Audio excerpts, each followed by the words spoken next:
At 3:47 a.m., a second burst from Andromeda slammed Earth's magnetic field, compressing it by 2,000 kilometers. Detected across 3 continents, it was 50 times stronger than the first. AI systems failed to classify it.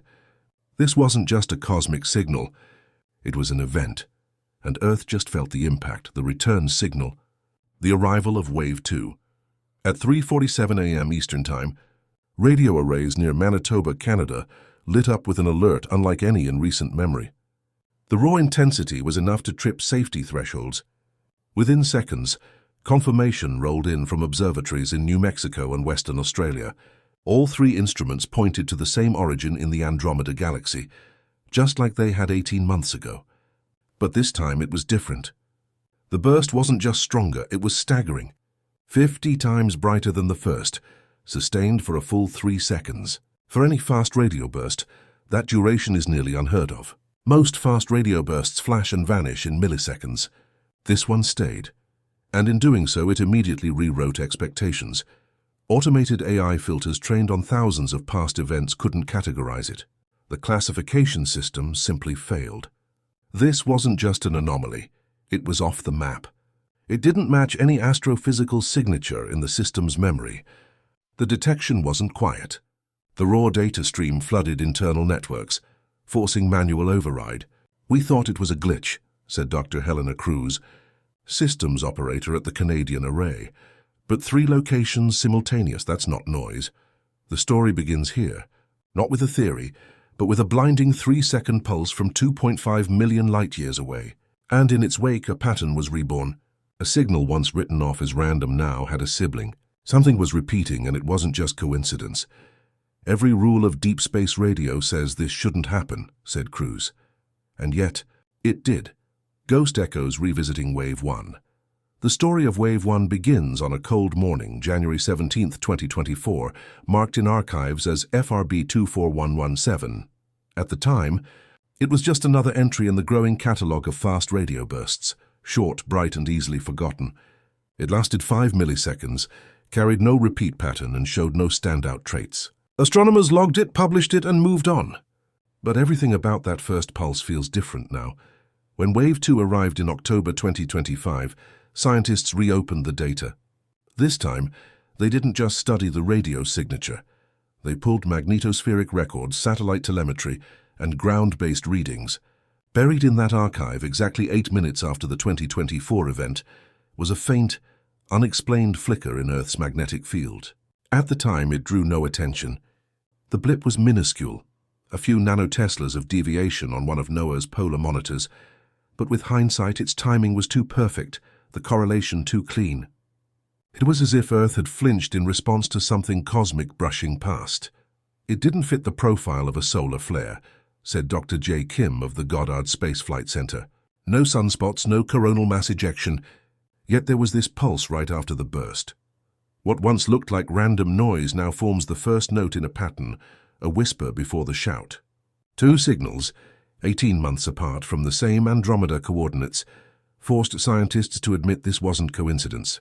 "We always think the sky is silent unless it screams," said Kim, "but sometimes it whispers." And now we're finally listening. As researchers turned their focus to this new burst, one detail stood out above all others: its polarization, the strange rhythmic twisting that no known source can explain. If brightness was the first shock, then polarization was the second. In radio astronomy, polarization refers to the twisting orientation of radio waves, usually messy, random, or at best, slowly drifting. But the signal from Andromeda, this second wave, was doing something entirely different. It was flipping cleanly, rhythmically, every 200 milliseconds. Not drifting, not chaotic, just flipping, as if something were tuning it on and off with mechanical precision. Across all 3 observatories, Canada, New Mexico, and Australia, the same polarization pattern emerged. Scientists were stunned. Nothing known in nature behaves like this. Magnetars' polarizations wander. Pulsars can be sharp but not this precise. Plasma lensing and interstellar clouds might bend and scatter polarization, but not flip it in a perfectly timed beat. AI systems flagged the anomaly first. The filters weren't even looking for polarization signatures, yet they paused the classification pipeline, because of unnatural ordering. The wave wasn't just strong, it was organized. "It's not the power that scares us," said Dr. Amina Solano, a signal analyst from the VLA. "It's the rhythm. Rhythm implies control. This wasn't just another cosmic flash. It was doing something, turning, flipping, repeating. And all that led to a more unsettling realization. Something disordered might not be random at all. At 3:51 a.m., just 4 minutes after the burst's arrival, Earth's magnetosphere, our protective magnetic bubble, twitched. Instruments on board GO satellites recorded a sudden inward compression. The shield shrank by 2,000 kilometers, pushing closer to Earth than normal. At first, scientists assumed a solar flare was to blame, or maybe a coronal mass ejection. But solar monitors were silent. No flares, no eruptions. The sun was calm. Only one event matched the timing: the Andromeda signal. It was impossible. A radio wave, just energy in space, shouldn't be able to affect Earth's magnetic field. Radio waves don't carry enough momentum. They don't interact with planetary magnetic layers. Yet the timing, the global consistency of the data, and the lack of other causes forced scientists to consider the unthinkable. If we had no solar activity, no known particles incoming, nothing else in the space weather logs, said Lieutenant Mark Reyes, who monitors NOAA's Space Weather Prediction Center. And still the magnetosphere responded. Was it coincidence? Was it some exotic interaction never before recorded? Or was the signal not just light, but something more? "It felt like someone knocked on the door," Reyes said, "and Earth reacted. What was once a cosmic curiosity was now a potential planetary interaction." This raised the scale of the event, from mysterious to dangerous. And if the wave could touch Earth's shield, then we had to ask, just how powerful was it? The numbers don't lie. At peak, the signal strength hit 140 Janskis measured directly at Earth's surface. That's not just high, it's unprecedented. For context, the brightest fast radio bursts ever recorded barely reached 3 Janskis. This wave was nearly 50 times stronger. Radio waves, like all light, fade with distance following the inverse square law. So if something this intense is reaching us from Andromeda, 2.5 million light-years away, then the original energy at the source had to be mind-bending. Calculations show it released more radio energy in 3 seconds than our sun emits in an entire hour. That's not an exaggeration, that's math. The kind of output we only see in rare cataclysmic events like neutron star collisions or hyperflares from magnetars, but even those don't match all the features. They're too fast, too random, too messy. "There's no known source that checks every box," said Dr. Kira Lennox, astrophysicist at Caltech. "Power, structure, repetition. This shouldn't be possible, but it is." The more scientists ran the numbers, the more the scale became impossible to ignore. This wasn't just loud, it was off the charts. A true cosmic super event.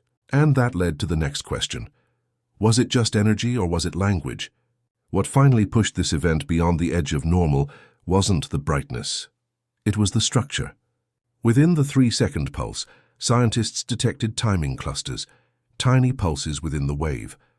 The main pattern, a 43-millisecond pulse followed by 86 milliseconds of silence, then 172 milliseconds, then it repeated. That's not noise, that's binary doubling, a signature of mathematical intention. 12 clusters, each showing the same internal doubling. This wasn't just repetition, it was precision, the kind of rhythm you might expect from a machine or a language. Natural phenomena don't repeat like this. Not exactly, not down to the millisecond. Pulses spin, but their intervals drift. Magnetars flare, but never in clean binary progressions. Even harmonic plasma echoes, a leading natural candidate, fall apart under this level of scrutiny. The breakthrough came from AI, not traditional software, but deep neural networks trained on pattern prediction. The AI flagged the doubling structure, noting that it exceeded randomness thresholds for natural events. "It's like hearing a heartbeat in the static," said Dr. Ayan Malik, head of the AI team at MTRE Labs. "You know it's not natural because it's too perfect."